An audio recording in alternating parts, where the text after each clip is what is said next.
ठीक है।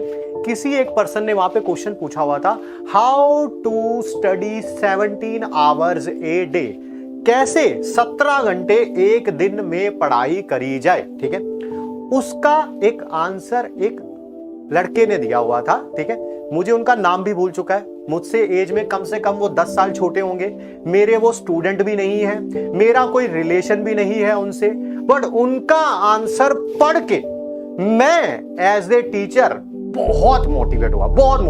उन पर्सन की स्टोरी कुछ ऐसे है, मैं उनका नाम भूल चुका हूं, I am extremely sorry for that. मेरी प्रॉब्लम है, मैं नाम भूल जाता हूं। शायद उनका नाम संदीप था, बट मुझे नाम याद नहीं है।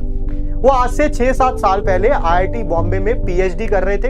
उन्होंने बोला कि मैं गेट एग्जाम की तैयारी कर रहा था, मेरा बीटेक पास आउट हुआ था, मेरा कहीं पर भी अनफॉर्चुनेटली प्लेसमेंट नहीं हो पाया था, मेरी जॉब लग गई थी, मैंने जॉब छोड़ दी और मैंने सोचा कि मैं गेट एग्जाम की तैयारी करता हूं। ठीक, मेरा सिटिंग आवर्स जो हैं वो बहुत कम थे।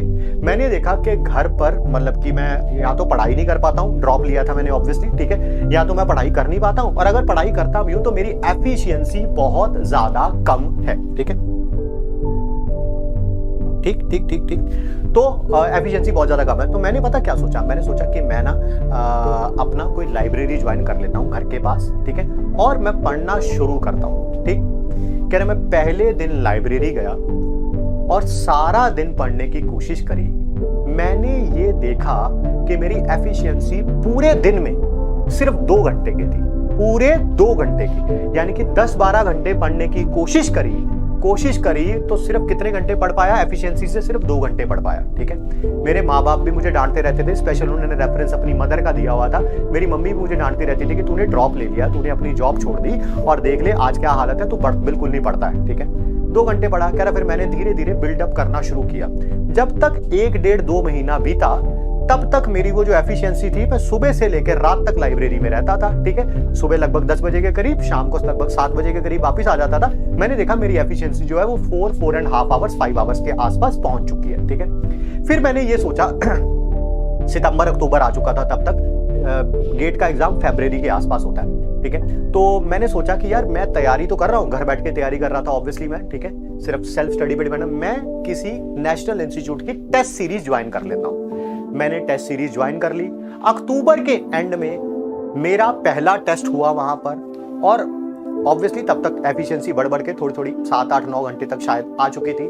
मैंने अपना पहला टेस्ट दिया, उसका जब रिजल्ट आया तो मैंने देखा कि मेरे बहुत ही खराब मार्क्स आए थे, बहुत ही खराब मार्क्स।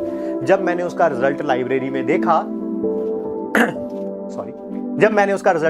देखा तो मैं रोने लग पड़ा। ठीक है, क्यों? क्योंकि मेरे को मेहनत करते हुए अभी 3-4 महीने हो चुके थे, धीरे धीरे मेरा लेवल भी बढ़ चुका था। मैंने 2 घंटे से शुरू किया था, आज मैं 7-8 घंटे पे था, बट रिजल्ट क्या था? 0। जब मैंने उसे देखा तो मुझे बहुत बुरा लगा। मैं उस दिन से लेके दिवाली आने वाली थी लगभग फरवरी तक, ठीक है, मैंने अपने आप को वॉर जोन में कन्वर्ट किया कि अब ये वॉर है, आइदर डू और डाई सिचुएशन है। मैंने धीरे धीरे अपने लेवल को बढ़ाना और शुरू किया। मेरा पागलपन इस हद तक बढ़ चुका था कि दिवाली आई, भैया दूज आया, कोई और सारे त्योहार आए, मैं अकेला पर्सन था जो लाइब्रेरी में अवेलेबल होता था। एक ऐसा समय भी आया जो लाइब्रेरी के ओनर थे, उन्होंने मुझे अपनी कीज दे दी थी लाइब्रेरी की। क्यों? क्योंकि अब मैं सुबह 7 बजे वहां जाता था और कभी कभी रात को 12-1-2 बजे वहां से वापस आता था। तो कीज मेरे पास थी। मैं ही वो पर्सन था जो रात को लाइब्रेरी को बंद करता था। मैं ही वो पर्सन था जो सबसे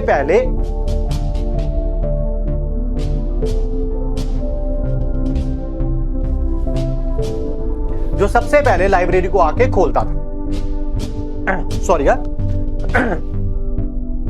तो जुनून इस हद तक बढ़ चुका था कि जो मेरी मां मुझे आज से 5-6 महीने पहले कहा करती थी कि तुम कुछ भी नहीं पढ़ते हो, तुमने ड्रॉप ईयर लिया है, तुमने अपनी जॉब छोड़ी है, आज वही मेरी मां मुझे कहती थी कि शायद इसके ऊपर किसी ने जादू टोना कर दिया है और ये पर्सन जो है पता नहीं क्या हो गया, ना किसी रिश्तेदार के यहाँ जाता है, ना किसी दोस्त से बात करता है, सिर्फ लाइब्रेरी से घर और घर से लाइब्रेरी जाता है। ठीक है, धीरे धीरे एक ऐसा समय आ गया था कि जब मैं पिछले लास्ट के 2-3 महीने मैं 17 घंटे तक उस लाइब्रेरी में पढ़ा रहता था। ठीक है, एक ऐसा समय आया कि उस जगह के जो म्युनिसिपल काउंसलर थे उनको भी बुलाया गया, कोई लाइब्रेरी का कुछ उद्घाटन वगैरह था या कोई फंक्शन था, और मुझे स्पेशली मिलवाया गया कि ये हमारे यहाँ का एरिया का बच्चा है और ये लाइब्रेरी को सुबह 7 बजे से लेकर रात के 12, 1, 2 बजे तक यूज करता है, ठीक है। फिर मेरा फरवरी में रिजल्ट आया और रिजल्ट में बारे में उन्होंने कुछ नहीं लिखा हुआ था, और लिखना भी नहीं चाहिए।